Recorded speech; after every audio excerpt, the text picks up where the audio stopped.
Have you seen this? Of course I saw it. Nobody else is talking about anything else. We were so close. We were so close. How did he do it, Johnson? I mean, why did he do it? He stole it from under our noses. This man should be behind bars tonight. This man should be in prison. You know what? You know what? Are you saying what I think you're saying? Yeah, honey. Hey, I'm not gonna make it home tonight. Got some things I gotta take care of. Let's get him.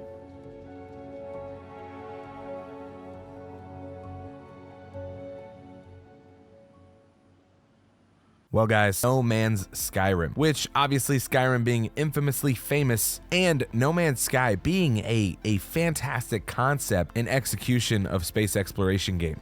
And from the latest trailer that we got, I gotta say, this game looks like it is cleaning up really nice. Honestly, when I saw the first gameplay trailer back in 2022, I was pretty excited, but I also was a little bit disappointed. However, this new trailer definitely looks very clean, very smooth, and honestly, I think that this game is going to have so much to offer. So I very quickly want to go over what are the new things that we've learned from this launch date announcement. Well, the new trailer opens up to what we believe is called the Eye. It's a space station. Now, this was one of the very first things that was teased back when the game was actually announced, but we've gotten a little bit more of a look inside of it. And it seems like the primary reason for the Eye space station's existence is to go around and pick up anomalies from all across the universe, the star system, however wide it's going. And I also didn't even notice this at first, but in this opening trailer, you can see what's probably us approaching the Eye space station for the first time. I don't know how I missed it, but you see your character docking in and going on board of the space station, which if you clearly look around, looks like a giant eyeball. I mean, that's kind of like maybe not as much from the outside, but if you look in the inside, clearly that's the inspiration that they're going for here. I think it looks pretty awesome.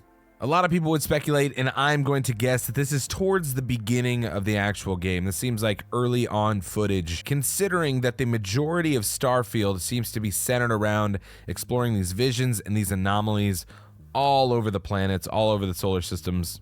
And so we get a lot more deeper looks into the mystery, into the artifacts that likely we're going to be exploring. Now, just again, look at how smooth all of this looks. One thing I love about games like this is how much they're shrouded in mystery. I love games that are all about exploration, that are all about unfolding what is the next portion in the story for this game.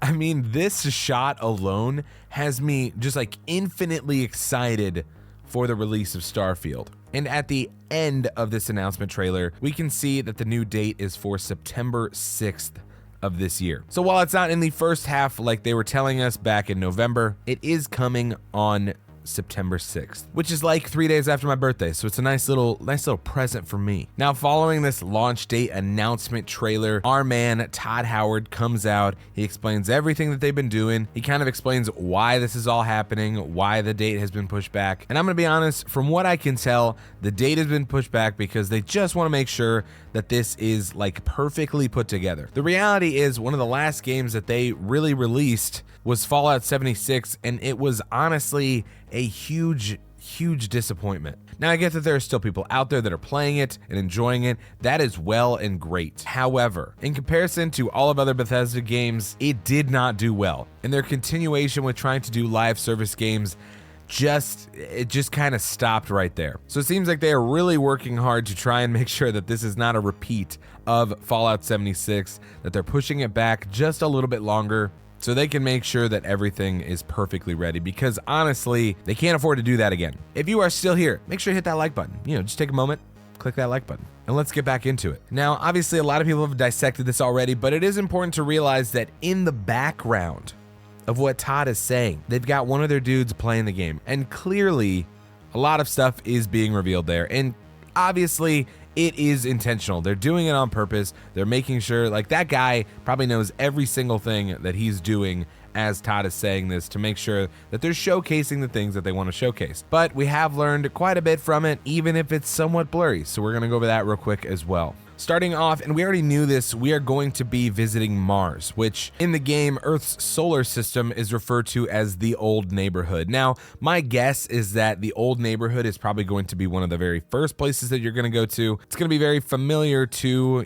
people who were born on Earth like us. But it seems like a lot of this background gameplay is taking place on Mars in the Cydonia settlement. As this guy is playing, you can clearly see that the player is going around collecting things. These things kind of look like health packs would be my guess, some extra items. It seems like very Fallout-centered looting systems. We get a few different looks at some new weapons. We also get to see that the weapon swapping and the item swapping in this game does not fully stop time. It just kind of slows it down a little bit. But we do get to see what looks like maybe an assault rifle, something like an SMG, and something like a hand pistol. We also get a little bit better and more clear footage of some of the new areas. We have a planet that looks like it's called Nessox, which has these like wind turbine things.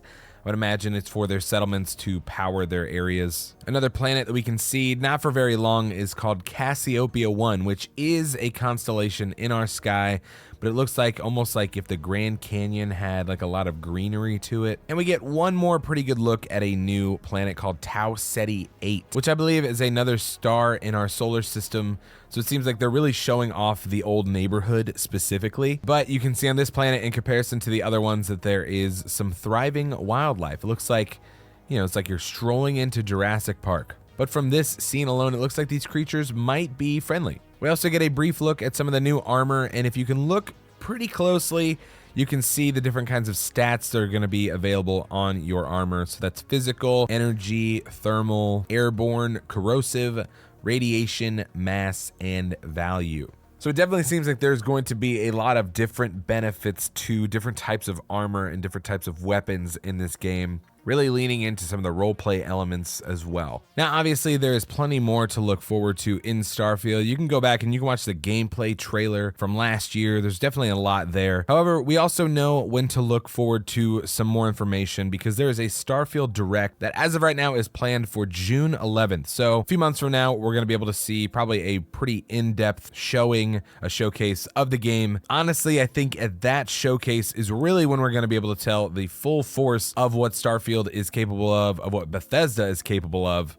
Because if you haven't really followed Starfield for a while now, you may not realize the sheer size of the game already. Starfield is going to let people explore 100 solar systems and thousands of planets. Now, some of those are going to be handcrafted planets. They're going to be actual like places that you have to go, story related areas.